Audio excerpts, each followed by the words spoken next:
This is a work of fiction.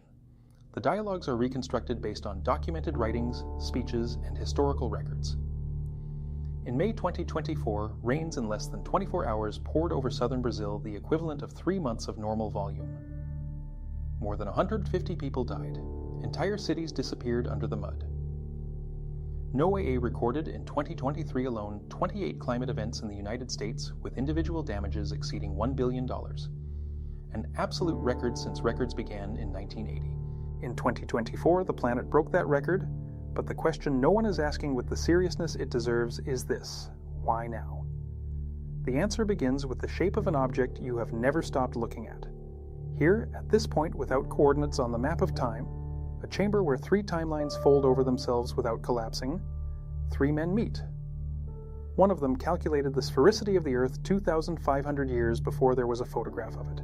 Another described the water cycle with such precision that his texts were used as a reference in meteorology until the 17th century.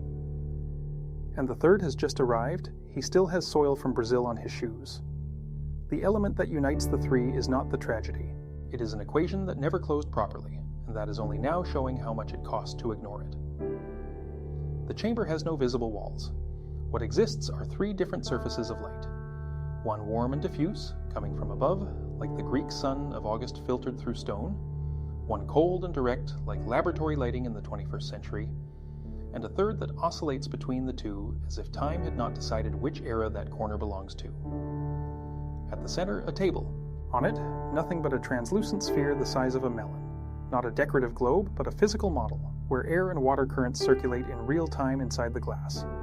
Visible as blue and orange threads that never fully mix, but never stop trying. The internal physics of this place obeys a single law. Time here does not run in one direction. It runs in proportion to heat. The more energy concentrated at a point, the faster time advances at that point. That is why the sphere at the center of the table seems to pulse. In the equatorial regions of the model, time inside the glass runs faster. In the polar regions, slower. Pythagoras enters first. His cloak is wet. He does not explain where the water comes from. Aristotle is already seated. He has a folded papyrus in his hand, not because he needs it, but because it is the gesture he makes when he thinks. He looks at the sphere as one who recognizes an old argument in a new form. Elon Musk arrives last. He sits, looks at the two, and says only, "The problem is simpler than you imagine, and more serious." Pythagoras of Samos was born around 570 BC on an island in the Aegean Sea. There is not a single surviving writing with his authorship. Everything we know about his thought came through accounts from disciples and later commentators.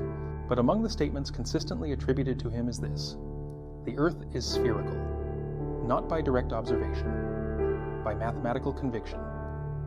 For the Pythagoreans, the sphere was the perfect form, and a cosmos governed by proportions could not have at its center an imperfect form. More than that, Pythagoras proposed that the entire universe was governed by numerical ratios, that celestial bodies, when moving, produced a harmony, inaudible to humans, but real. That order was not decorative, it was structural. Remove the proportion, and the system collapses.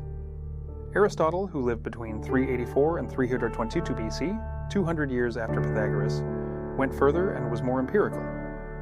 He wrote Meteorologica around 340 BC, the oldest and most systematic treatise on atmospheric phenomena that exists.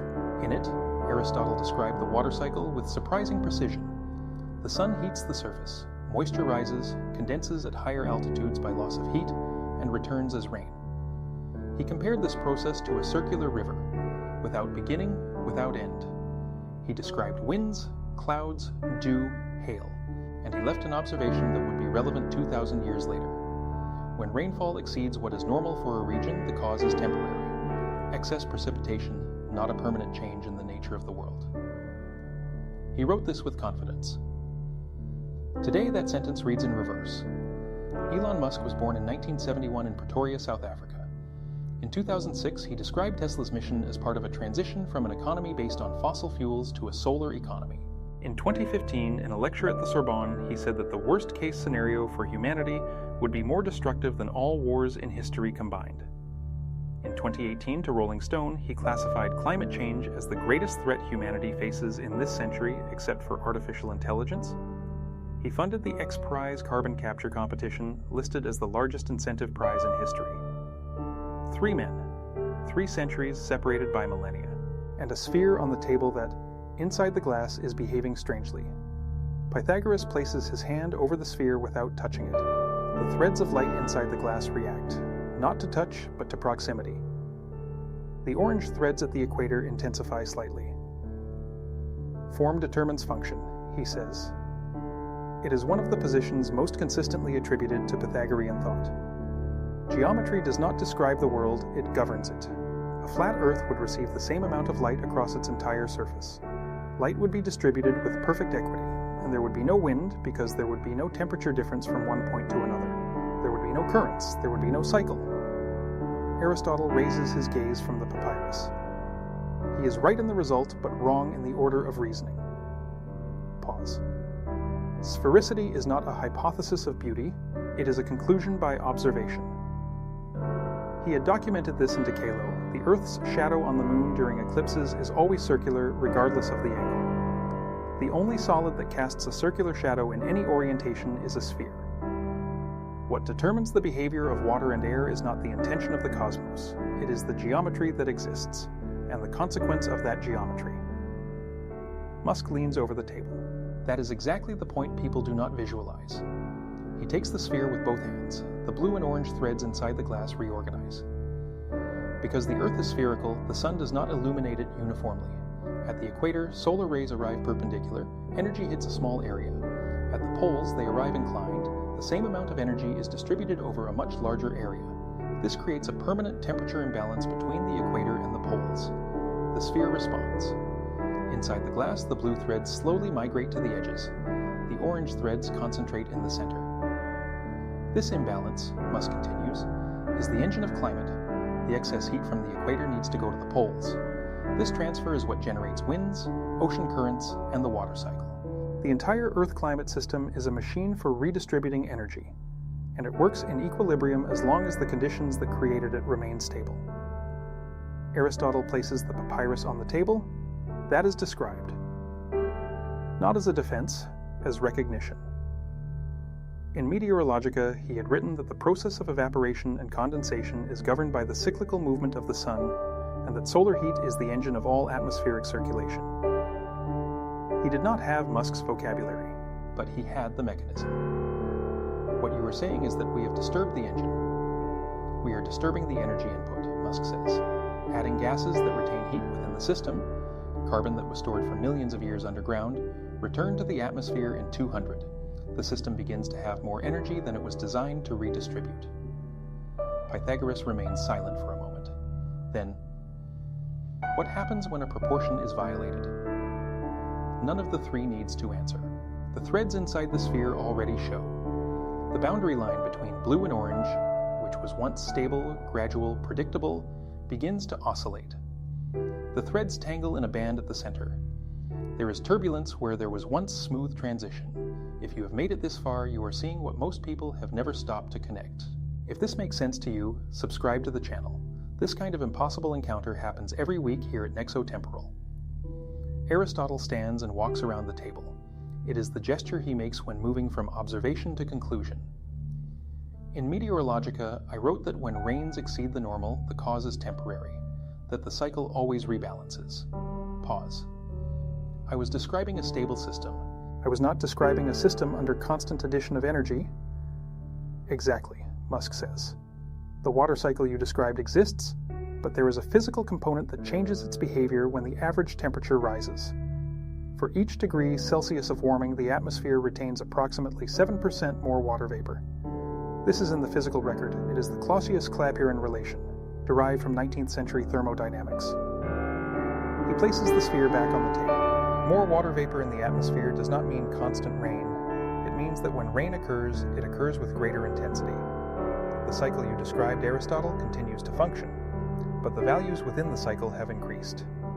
The circular river, Aristotle says slowly, runs faster, and with more volume, Musk confirms. Data from 2024 show that the planet experienced the second hottest consecutive year in recorded history. NOAA documented that extreme precipitation events are increasing in frequency and intensity in line with climate models. Southern Brazil, in May 2024, received in hours what it should receive in months, and climate attribution studies indicated that climate change amplified that specific event. Pythagoras looks at the sphere. The threads remain turbulent. Harmony was not destroyed, he says. It was detuned. The system still obeys the same laws, but the laws are operating with parameters that are not the original ones. It is the most precise formulation any of the three has made so far. There is something wrong with the sphere. Musk notices first. He tilts his head slightly, a small, almost imperceptible gesture, but one that Aristotle recognizes as the gesture of someone who has detected an inconsistency in a model. This is not right, Musk says. The threads inside the sphere are behaving as predicted by physics. The equatorial imbalance, the turbulence in the transition zone. But there is a point in the southern hemisphere of the model where the threads stop completely.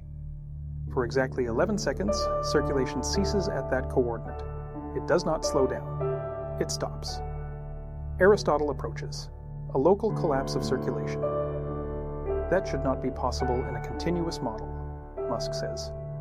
Circulation can decrease, can shift, but it does not stop, unless there is such an abrupt input of energy that the system temporarily loses the ability to redistribute. The threads resume.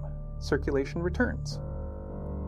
But the pattern that returns is not the same as before.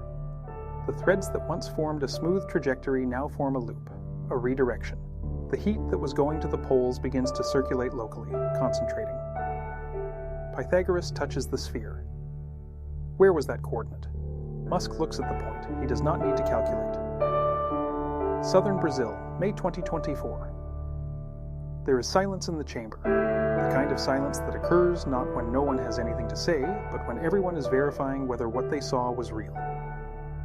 The fictional element of this encounter is not that the three are together. It is that the sphere showed, before any of the three spoke, what happens when a system temporarily loses the ability to redistribute energy, and that this collapse is not the end of the system, it is the beginning of a different pattern. Different patterns have consequences that previous patterns did not have. This kind of analysis connecting classical physics, historical observation, and contemporary data is what Nexotemporal does every week. If you have not liked it yet, now is the time. It helps the channel continue to exist. Aristotle picks up the papyrus again, not to read, to fold. The gesture he makes when a question has been resolved and another is about to begin. The pattern that this encounter reveals, he says, with the precision of one who spent a lifetime extracting general laws from specific observations, is this.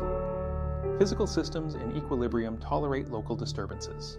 What they do not tolerate are global and continuous disturbances. When energy input changes systematically, the system does not collapse immediately, it reorganizes. And the reorganization has costs that were not in the original calculations. Pythagoras looks at the sphere where the new circulation pattern has already stabilized, different from the original but stable within itself. The proportion did not return to what it was. It returned to a different proportion. That is what the data show, Musk says. It is not the end of the hydrological cycle. It is the hydrological cycle running with different parameters. More energy in the system means more intense events, less predictable intervals, and more extreme extremes. Floods are not an anomaly. They are the system functioning correctly within the new conditions we created. The pattern that this impossible encounter reveals is not a lesson in catastrophe. It is one of mechanics. When you alter the input parameters of a physical system that operates on a planetary scale, the system does not break. It finds a new equilibrium. And the new equilibrium was not designed for the cities we built, for the crops we planted, for the riverbanks where we decided to live. The cost is not the exception. It is the new rule. The chamber begins to dissipate. The three men do not say goodbye. They simply begin to belong to different eras again. But the sphere remains on the table for a few more seconds. Inside it, the new circulation pattern is stable, different from the original, but stable. Aristotle, already almost invisible, says the last sentence. The question is not whether the system will adapt. It is whether we will adapt along with it. The sphere goes dark.